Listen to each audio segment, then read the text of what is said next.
ವೀಕ್ಷಕರೇ, ನನ್ನ ಚಾನಲ್ಗೆ ಸ್ವಾಗತ. ನಿನಗಾಗಿ ಸೋಮವಾರದ ಸಂಚಿಕೆಯಲ್ಲಿ ಏನಾಗುತ್ತೆ ಅಂತ ನೋಡೋಣ. ಸಂಚಿಕೆ ಶುರುವಿನಲ್ಲಿ ಜೀವ ರಚನಾಗೆ ತಾಳಿ ಕಟ್ಟಿರ್ತಾನೆ. ಆಗ ಅಲ್ಲಿ ನಿಂತ್ಕೊಂಡಿದ್ದವರಿಗೆಲ್ಲ ತುಂಬಾನೇ ಖುಷಿ ಆಗ್ತಾ ಇರುತ್ತೆ. ಬಾಲ ಅಂತೂ ತುಂಬಾನೇ ಖುಷಿ ಆಗ್ತಾ ಇರ್ತಾಳೆ.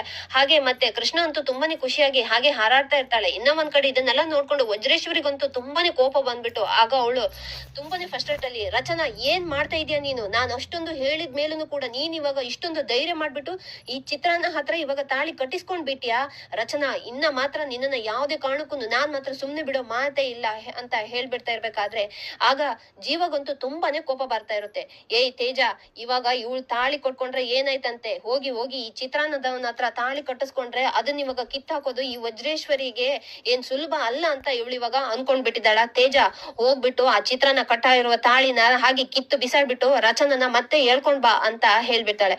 ಆಗ ಸರಿ ಆಯ್ತು ಅದ್ಗೆ ಅಂತ ಹೇಳ್ಕೊಂಡು ಹಾಗೆ ತೇಜ ಒಂದ್ ಎರಡ್ ಹೆಜ್ಜೆ ಮುಂದೆ ಇಡ್ತಾನೆ. ಟೈಗರ್, ನೀನೇನ್ ನೋಡ್ತಾ ಇದೀಯ? ಹೋಗು, ಅವ್ರು ಯಾವ್ದೇ ಕಾರಣಕ್ಕೂ ಇಲ್ಲಿಂದ ಒಂದ್ ಹೆಜ್ಜೆನು ಕೂಡ ಆಚೆ ಹೋಗ್ಬಾರ್ದು, ಅವ್ರನ್ನೆಲ್ಲ ಹಾಗೆ ಹೊಡೆದಾಕ್ಬಿಟ್ಟು ಬಾ ಅಂತ ವಜ್ರೇಶ್ವರಿ ಹೇಳ್ತಾ ಇರ್ಬೇಕಾದ್ರೆ ಈ ಮಾತನ್ನ ಕೇಳಿಸ್ಕೊಂಡು ರಚನಗಂತೂ ತುಂಬಾನೇ ಕೋಪ ಬಂದ್ಬಿಟ್ಟು, ಏ ಜೀವ, ಏನ್ರಿ ಇವಾಗ ನೀವು ಆತರ ನೋಡ್ತಾ ಇದೀರಾ? ಇವ್ರನ್ನೆಲ್ಲ ಹಾಗೆ ಜಡ್ಜ್ ಹಾಕ್ಬಿಡಿ ಅಂತ ರಚನ ತುಂಬಾನೇ ಕೋಪ ಮಾಡ್ಕೊಂಡು ಹೇಳ್ತಾ ಇರ್ಬೇಕಾದ್ರೆ ಆಗ ಜೀವಗಂತೂ ತುಂಬಾನೇ ಕೋಪ ಬಂದ್ಬಿಟ್ಟು, ಏಯ್ ಬಂದ್ರು, ಯಾರೆಲ್ಲ ಬರ್ತಾ ಇದೀರಾ ಬಂದ್ರು ಅಂತ ಹೇಳ್ಕೊಂಡು ಅಲ್ಲೇ ದೇವಿ ಹತ್ರ ಇರೋ ತ್ರಿಶೂಲ ತಕೊಂಡು ಹಾಗೆ ತನ್ನ ಹತ್ರ ಓಡ್ ಬಂತ ಇರೋ ರೌಡಿಗಳನ್ನೆಲ್ಲ ಹಾಗೆ ಹೊಡೆದಾಕ್ ಬಿಡ್ತಾನೆ. ಆಗ ರೌಡಿಗಳೆಲ್ಲದ್ರೂ ಕೂಡ ಹಾಗೆ ಅಡ್ಡಡ್ಡ ಮಲ್ಕೊಂಡ್ ಬಿಡ್ತಾರೆ. ಇನ್ನ ಅದಾದ ನಂತರ ಟೈಗರ್ ಬಂದ್ಬಿಡ್ತಾನೆ. ಟೈಗರ್ನು ಕೂಡ ಚೆನ್ನಾಗಿ ಹೊಡೆದು ಹಾಗೆ ಅವನನ್ನು ಕೂಡ ಅಲ್ಲೇನೆ ಮಲ್ಗಿಸ್ಬಿಡ್ತಾನೆ. ಇಷ್ಟೇನಾ ಅಥವಾ ಇನ್ನು ಯಾರಾದ್ರೂ ಕೂಡ ಬರೋರಿದ್ರೆ ಬನ್ನಿ, ಇವಾಗ ನಿಮ್ಮ ದೇಹದಲ್ಲಿರುವ ಮೂಳೆನೆಲ್ಲ ಪುಡಿ ಮಾಡಿದೀನಲ್ವಾ, ಇನ್ನ ನೀವ್ ಯಾರನ್ನು ಕೂಡ ಇಲ್ಲಿಂದ ಜೀವಂತವಾಗಿ ಹೊರಗಡೆ ಹೋಗ್ಬಾರ್ದು, ನಿಮ್ದು ಇವಾಗ ಹೆಣನೇ ಹೊರಗಡೆ ಹೋಗ್ಬೇಕು, ಆ ತರ ಮಾಡ್ಬಿಡ್ತೀನಿ ಅಂತ ಜೀವ ಹೇಳ್ತಾ ಇರ್ತಾನೆ. ಆಗ ವಜ್ರೇಶ್ವರಿಗಂತೂ ತುಂಬಾನೇ ಶಾಕ್ ಆಗ್ತಾ ಇರುತ್ತೆ. ಅಲ್ಲರಿ, ಏನ್ರಿ ನಿಮ್ದು ಸಮಸ್ಯೆ? ಇವಾಗ ಇಷ್ಟು ದಿನ ರಚನೆಗೆ ನಾನು ತಾಳಿ ಕಟ್ಟಿಲ್ಲ ಅನ್ನೋ ತಾನೇ ನಿಮ್ ಸಮಸ್ಯೆ ಆಗಿತ್ತು. ಇವಾಗ ಈ ಅಮ್ಮನವರು ಗೌರಿಪುರದಲ್ಲಿ ಅಮ್ಮನ್ ಸಾಕ್ಷಿಯಾಗಿ ಇವಾಗ ಇಷ್ಟು ಜನರ ಮುಂದೆನೂ ಇವಾಗ ನಾನು ರಚನೆಗೆ ತಾಳಿ ಕಟ್ಟಾಯ್ತು. ಇವಾಗ ರಚನೆ ಏನಿದ್ರು ಕೂಡ ನನ್ ಹೆಂಡತಿ ಅವಳನ್ನ ನಿಮ್ಮಂತವ್ರು ಯಾರನ್ನು ಕೂಡ ಏನು ಮಾಡ್ಕೊಳಕ್ ಆಗಲ್ಲ. ಈ ವಜ್ರೇಶ್ವರಿ ಅಂತವ್ರು ಒಬ್ರಲ್ಲ 100 ಜನ ಬಂದ್ರು ಕೂಡ ನನ್ ಹೆಂಡತಿನ ನಾನ್ ಏನನ್ನು ಮಾಡಕ್ ಬಿಡಲ್ಲ ಅಂತ ಹೇಳ್ಕೊಂಡು ಹಾಗೆ ರಚನನ್ನ ತಪ್ಕೊಂಡ್ ಬಿಡ್ತಾನೆ. ಆಗ ರಚನಗಂತೂ ಜೀವನ ನೋಡ್ಬಿಟ್ಟು ತುಂಬಾನೇ ಖುಷಿ ಆಗ್ತಾ ಇರುತ್ತೆ. ಆಗ ವಜ್ರೇಶ್ವರಿ ಅಂತೂ ತುಂಬಾನೇ ಕೋಪ ಮಾಡ್ಕೊಂಡು, ಏಯ್ ಜೀವ, ಇವಾಗ ನೀನು ಚಿತ್ರಾನ್ನ ಮಾರುವನು ಬೀದಿ ಬದಿಯಲ್ಲಿ ಇವಾಗ ನಿಮ್ಗೆ ಇಷ್ಟೊಂದು ಇವಾಗ ದುರಹಂಕಾರದಿಂದ ಮಾತಾಡ್ತಿದ್ಯಲ್ವಾ, ಈ ವಜ್ರೇಶ್ವರಿನ ಎದುರು ಹಾಕೊಂಡಿರೋದಕ್ಕೆ ಏನಾಗುತ್ತೆ ಅಂತ ನಾನ್ ನಿಂಗೆ ತೋರಿಸ್ತೀನಿ ಕಣೋ. ಜೀವನದಲ್ಲಿ ನೀನ್ ಯಾವತ್ತೂ ಕೂಡ ಇವಳನ್ನ ಮದುವೆ ಆಗಿ ನೀನು ಸುಖವಾಗಿರ್ಬಾರ್ದು. ಇವಳನ್ನ ನೀನು ಯಾಕಾದ್ರೂ ಕೂಡ ಮದುವೆ ಆದೆ, ವಜ್ರೇಶ್ವರಿನ ಯಾಕಾದ್ರೂ ಕೂಡ ಎದುರು ಹಾಕೊಂಡೆ ಅಂತ ನಿಂಗೆ ಅನ್ನಿಸ್ಬೇಕು. ನಾನು ನಿಮ್ಗೆ ಆ ತರ ಜೀವನದಲ್ಲಿ ಪಾಠ ಕಲಿಸ್ತೀನಿ ಅಂತ ವಜ್ರೇಶ್ವರಿ ಹೇಳ್ತಾ ಇರ್ಬೇಕಾದ್ರೆ, ಹೋಗ್ರಿ ನಿಮ್ಮಂತವ್ರನ್ನ ನಾನು 1000 ಜನ ಇವಾಗ ಆಲ್ರೆಡಿ ಲೈಫ್ ಅಲ್ಲಿ ಕಂಡ್ ಬಿಟ್ಟಿದೀನಿ. ನಿಮ್ಮಂತವ್ರಿಗೆಲ್ಲ ಹೆದ್ರಕೊಂಡು ಬದುಕೋನಲ್ಲ ಈ ಜೀವ. ನಿಮ್ಮಂತವ್ರು ಏನು ಕೂಡ ಮಾಡಕ್ಕಾಗಲ್ಲ, ಈ ಜೀವನ ಒಂದ್ ಕೂದ್ಲನ್ನು ಕೂಡ ಅಲ್ಲಾಡ್ಸಕ್ ಆಗಲ್ಲ ಅಂತ ಜೀವ ಹೇಳ್ತಾ ಇರ್ತಾನೆ. ಆಗ ವಜ್ರೇಶ್ವರಿ ಅಂತೂ ಇನ್ನೂ ಕೋಪ ಮಾಡ್ಕೊಂಡು, ಏ ರಚನಾ, ಅವಾಗ್ಲೇ ನಾನ್ ನಿಮ್ಗೆ ಹೇಳಿರೋದೆಲ್ಲ ಮರ್ತೋಯ್ತಾ? ಅವಾಗ ನಾನು ಏನ್ ಹೇಳಿದೆ? ನಾನ್ ಹೇಳ್ದಾಗೆ ಕೇಳ್ಕೊಂಡಿಲ್ಲ ಅಂತ ಅನ್ನೋದಿದ್ರೆ ನಾನ್ ಏನನ್ನು ಕೂಡ ಮಾಡಕ್ಕೆ ಹೇಸೋದಿಲ್ಲ ಅಂತ ಹೇಳ್ಕೊಂಡಿದ್ದೆ. ಬಾರೆ ರಚನಾ, ಇವಾಗ ಆ ಚಿತ್ರಾನ್ನ ಕಟ್ಟಿರೋ ತಾಳಿನ ಕಿತ್ ಬಿಸಾಕಿ ನನ್ ಜೊತೆಗೆ ನೀನು ಬಂದ್ಬಿಡು, ಇಲ್ಲ ಅಂತಂದ್ರೆ ಜೀವನದಲ್ಲಿ ಇನ್ನು ತುಂಬಾನೇ ನೀನ್ ಅನುಭವಿಸ್ತೀಯ ಅಂತ ವಜ್ರೇಶ್ವರಿ ಹೇಳ್ತಾ ಇರ್ಬೇಕಾದ್ರೆ ಆಗ ರಚನಾ ಅಂತೂ ತುಂಬಾನೇ ಕೋಪ ಮಾಡ್ಕೊಂಡು, ಸಾಕ್ ಮಾಡಮ್ಮ, ಇವಾಗ ಇಲ್ಲಿಗೆ ಎಲ್ಲದನ್ನು ಕೂಡ ಸಾಕ್ ಮಾಡ್ತೀಯಾ?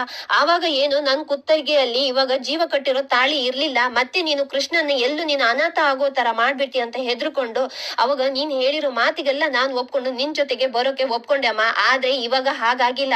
ಇವಾಗ ನನ್ ಕುತ್ತಿಗೆಯಲ್ಲಿ ನನ್ ಗಂಡ ಅಂದ್ರೆ ಜೀವ ಕಟ್ಟಿರೋ ತಾಳಿ ಇದೆ ಅಮ್ಮ. ಇವಾಗ ನೀನು ನನ್ನನ್ನ ಏನನ್ನು ಕೂಡ ಮಾಡ್ಕೊಳಕ್ ಆಗಲ್ಲ ಅಮ್ಮ. ಇವಾಗ ದಯವಿಟ್ಟು ನೀನ್ ಇಲ್ಲಿಂದ ಹೋಗ್ಬಿಡಮ್ಮ. ಇನ್ನಾದ್ರೂ ಕೂಡ ನಾನು ನನ್ ಗಂಡ ಮತ್ತೆ ನನ್ ಮಗು ಜೊತೆಗೇನೆ ಆರಾಮವಾಗಿ ನಾನು ಸಂಸಾರ ಮಾಡ್ಕೊಂಡಿರ್ತೀನಿ. ಯಾವ್ದೇ ಕಾರಣಕ್ಕೂ ಇನ್ನ ನನ್ಗೆ ತೊಂದ್ರೆ ಕೊಡಕ್ ಬರ್ಬೇಡ ಅಮ್ಮ, ಹೋಗು ಅಂತ ರಚನ ಕೈ ಮುಗ್ದು ಕೇಳ್ಕೊಂತ ಇರ್ಬೇಕಾದ್ರೆ ಆಗ ಅಲ್ಲಿಗೆ ದೊಡ್ಡಣ್ಣವ್ರು ಬಂದ್ಕೊಂಡು, ಅಲ್ಲಮ್ಮ, ಅವಾಗಿಂದ ನೋಡ್ತಾ ಇದೀನಿ, ನೀನು ಯಾರಮ್ಮ? ಇವ್ರು ಇವಾಗ ಇಲ್ಲಿ ಮದ್ವೆ ಆಗಿದಿರೋ ನೋಡು, ಇಷ್ಟು ದಿನ ಇವರಿಗೆ ಮದ್ವೆ ಆಗಿಲ್ಲ ಅನ್ನೋದು ಒಂದು ಚಿಂತೆ ಇತ್ತು. ಆದ್ರೆ ಇವಾಗ ಈ ಗೌರಿಪುರದ್ ಬಂದ್ಬಿಟ್ಟು ತಾಯಿ ದರ್ಶನದಲ್ಲೇನೆ ತಾಯಿ ಮುಂದ್ಗಡೆನೆ ಇವಾಗ ಇವರು ಗಂಡ ಹೆಂಡತಿ ಆಗಿದ್ದಾರೆ. ಇವ್ರು ಇದಾರಲ್ಲಮ್ಮ, ಇವ್ರು ಅಂತಿಂತ ಇವಾಗ ಸಂಬಂಧ ಅಲ್ಲಮ್ಮ, ಜನ್ಮಾಂತರದ ಅನುಬಂಧ. ಇವಾಗ ನೀನ್ ಹೇಳಿದ ತಕ್ಷಣನೇ ತಾಳಿ ಕಿತ್ತಾಕಕ್ ಆಗಲ್ಲ. ಜೀವ, ಈ ಅಮ್ಮ ಯಾರಮ್ಮ ಅಂತ ದೊಡ್ಡಣ್ಣ ಕೇಳ್ತಿರ್ಬೇಕಾದ್ರೆ ಇನ್ಯಾರು ದನ ಪಿಶಾಚಿ ಇಲ್ಲಿ ಇವಾಗ ರಚನ ಇದ್ದಾಳಲ್ಲ, ರಚನಂದು ಇವಾಗ ಸಾಕು ತಾಯಿ ಅದೇ ವಜ್ರೇಶ್ವರಿ ಅಂತಂದ್ರೆ ಇವಳೇನೆ. ಇಷ್ಟು ದಿನ ಈ ರಚನನ್ನ ಇವಾಗ ದುಡಿಯೋ ಮೆಷಿನ್ ತರ ಮಾಡ್ಕೊಂಡು ತನ್ನ ಖಜಾನೆ ಎಲ್ಲ ತುಂಬಿಸ್ಕೊಂಡ್ ಬಿಟ್ಟಿದ್ದಾಳೆ. ಇನ್ನ ಸಾಕಾಗಿಲ್ಲ ಅಂತ ಮತ್ತೆ ಇವಾಗ ರಚನನ್ನ ಕರ್ಕೊಂಡು ಹೋಗ್ಬಿಟ್ಟು ಮತ್ತೆ ಜೀತದಾಳ್ ಮಾಡ್ಕೊಳಕ್ಕೆ ಹೊರಟಿದ್ದಾಳೆ ಅಂತ ಜೀವ ಹೇಳ್ತಿರ್ಬೇಕಾದ್ರೆ, ಹೋ ಇವಾಗ ರಚನನ್ ಸಾಕು ತಾಯಿ ಮಹಾತಾಯಿ ನೀನೇನಾ? ಯಾಕಮ್ಮ ಇವಾಗ ರಚನನ್ನ ಇವಾಗ ಅಷ್ಟೊಂದು ಅಯ್ಯೋ ಅಂತ ಅನ್ನಿಸ್ತಿದ್ಯಾ? ಇವಾಗ ನೋಡು ತಾಯಿ, ಇವಾಗ ಈ ತಾಯಿ ಮುಂದೆನೆ ಇವರಿಬ್ರು ಇವಾಗ ತಾಳಿ ಕಟ್ಟಿಸ್ಕೊಂಡಿದ್ದಾರೆ. ಇನ್ನಾದ್ರೂ ಕೂಡ ಇವ್ರ ಪಾಡಿಗೆ ಇವ್ರನ್ನ ಸುಖವಾಗಿ ಸಂಸಾರ ಮಾಡಕ್ಕೆ ಬಿಡಮ್ಮ ತಾಯಿ ಅಂತ ದೊಡ್ಡಣ್ಣ ಹೇಳ್ತಾ ಇರ್ಬೇಕಾದ್ರೆ, ಆಗ ಈ ಮಾತಿನಲ್ಲಿ ಕೇಳಿಸ್ಕೊಂಡು ವಜ್ರೇಶ್ವರಿಗಂತೂ ತುಂಬಾನೇ ಕೋಪ ಬರ್ತಾ ಇರುತ್ತೆ. ರಚನಾ, ಇವಾಗ್ಲೇ ಇಷ್ಟು ಜನರ ಮುಂದೆ ಈ ವಜ್ರೇಶ್ವರಿಗೆ ನೀನ್ ಇವಾಗ ಅವಮಾನ ಮಾಡ್ದಿ ಅಲ್ವಾ? ಇವಾಗ ನನ್ನ ಹತ್ರ ಬರ್ತೀನಂತ ಹೇಳ್ಬಿಟ್ಟು ಕೊನೆ ಕ್ಷಣದಲ್ಲಿ ಈ ಚಿತ್ರಾನ್ನ ಹತ್ರ ತಾಳಿ ಕಟ್ಟಿಸ್ಕೊಂಡ್ಬಿಟ್ಟಿ ಅಲ್ಲ, ನೋಡ್ತೀನಿ ಈ ಚಿತ್ರಾನ್ನ ಜೊತೆಗೆ ನೀನ್ ಅದ್ ಹೆಂಗೆ ಸುಖವಾಗಿ ಸಂಸಾರ ಮಾಡ್ತಿ ಅಂತ ನಾನು ಕೂಡ ನೋಡೇ ಬಿಡ್ತೀನಿ ಅಂತ ಹೇಳ್ಕೊಂಡು ತೇಜ ಗಾಡಿ ತೆಗಿ ಅಂತ ಹೇಳ್ಕೊಂಡು ವಜ್ರೇಶ್ವರಿ ಅಲ್ಲಿಂದ ಹೊರಟ್ ಬಿಡ್ತಾಳೆ. ಹಾಗೆ ಎಲ್ರು ಕೂಡ ತೇಜ ಮತ್ತೆ ನಿಹಾರಿಕನು ಕೂಡ ಹಾಗೆ ರಚನನ್ನ ನೋಡ್ಕೊಂತ ಹಾಗೆ ಎಲ್ರು ಕೂಡ ಅಲ್ಲಿಂದ ಹೊರಟ್ ಬಿಡ್ತಾರೆ. ಆಗ ನಿಂತ್ಕೊಂಡಿರೋ ಬಾಲ ಅಂತೂ ಇವಾಗ ಕೊನೆಗೂನು ಈ ಬಂದಿರೋ ರಾಕ್ಷಸಿ ಪಿಶಾಚಿ ಅಂತೂ ಇಲ್ಲಿಂದ ಹೋಗಾಯ್ತಲ್ಲ, ಜೀವ ರಚನ ಇನ್ನೇನು ಮುಖ ನೋಡ್ಕೊಂಡಿದ್ದೀರಾ, ಹೋಗ್ಬಿಟ್ಟು ದೊಡ್ಡವ್ರ ಕಾಲಿಗೆ ಬೀಳಿ ಅಂತ ಹೇಳ್ಬಿಡ್ತಾರೆ. ಆಗ ಜೀವ ಮತ್ತೆ ರಚನ ಹೋಗ್ಬಿಟ್ಟು ದೊಡ್ಡಣ್ಣ ಮತ್ತೆ ಹಾಗೆ ಜೀವನ ಅಪ್ಪನ ಕಾಲಿಗೆ ಇಬ್ರಿಗೂನು ಬಿದ್ಬಿಟ್ಟು ಆಶೀರ್ವಾದ ತಗೊಂತಾರೆ. ಆಗ ದೊಡ್ಡಣ್ಣವರು ಕೊನೆಗೂನು ಇವಾಗ ಆಸೆ ಪ್ರಕಾರನೇ ನಿಮ್ಮಿಬ್ರು ಕೂಡ ಮದ್ವೆ ಆಗೈತಲ್ಲ, ಇನ್ನೇನು ಯೋಚನೆ ಮಾಡ್ತಿದ್ರ, ಹೀಗೆ ಸುಖವಾಗಿ 100 ಕಾಲ ಸಂಸಾರ ಮಾಡಿ ಅಂತ ದೊಡ್ಡಣ್ಣ ಅವರು ಹಾರೈಕೆ ಮಾಡ್ತಾರೆ.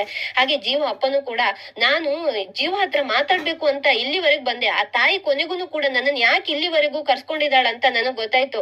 ಈ ಮದ್ವೆನ ಕಣ್ ತುಂಬ್ಕೋಬೇಕು ಅಂತ ನನ್ಗೂ ಕೂಡ ಆ ತಾಯಿ ಅವಕಾಶ ಕೊಟ್ಟಿರೋದಕ್ಕೋಸ್ಕರ ನಾನ್ ಇಲ್ಲಿವರೆಗೂ ಕೂಡ ಇವನ್ನ ಹುಡ್ಕೊಂಡ್ ಬರೋ ತರ ಆಗೋಯ್ತು ಅಂತ ಜೀವ ಅಪ್ಪ ಹೇಳ್ತಾ ಇರ್ತಾರೆ. ಹಾಗೆ 100 ಕಾಲ ನೀವಿಬ್ರು ಕೂಡ ಹೀಗೆ ಚೆನ್ನಾಗಿರಿ ಅಂತ ಆಶೀರ್ವಾದ ಮಾಡ್ತಾರೆ. ಆಗ ಕೃಷ್ಣಗಂತೂ ತುಂಬಾನೇ ಖುಷಿ ಆಗ್ಬಿಟ್ಟು ಅಂತೂ ಇಂತೂ ಬೇಬಿ ಮತ್ತೆ ಅಮ್ಮ ಇನ್ನ ಯಾವತ್ತೂ ಕೂಡ ದೂರ ಆಗಲ್ಲ ಅಂತ ಆಯ್ತು ಅಮ್ಮ ಅಂತ ಹೇಳ್ಕೊಂಡು ಹಾಗೆ ಓಡ್ ಬಂದ್ಕೊಂಡು ರಚನನ್ನ ಗಟ್ಟಿಯಾಗಿ ತಕ್ಕೊಂಡ್ಬಿಡ್ತಾಳೆ. ಹಾಗೆ ರಚನನು ಕೂಡ ಜೀವ ಕೃಷ್ಣ ಇನ್ನ ನಾನ್ ಎಲ್ಲೂ ಕೂಡ ನಿನ್ನನ್ನ ಬಿಟ್ಟು ಹೋಗೋದಿಲ್ಲ, ನಾನ್ ಇನ್ನ ಯಾವತ್ತೂ ಕೂಡ ನಿನ್ನ ಅಮ್ಮನಾಗಿನೇ ಇರ್ತೀನಿ ಅಂತ ಹೇಳ್ಕೊಂಡು ಅವಳನ್ನ ಚೆನ್ನಾಗಿ ಮುದ್ ಮಾಡ್ತಾ ಇರ್ತಾಳೆ.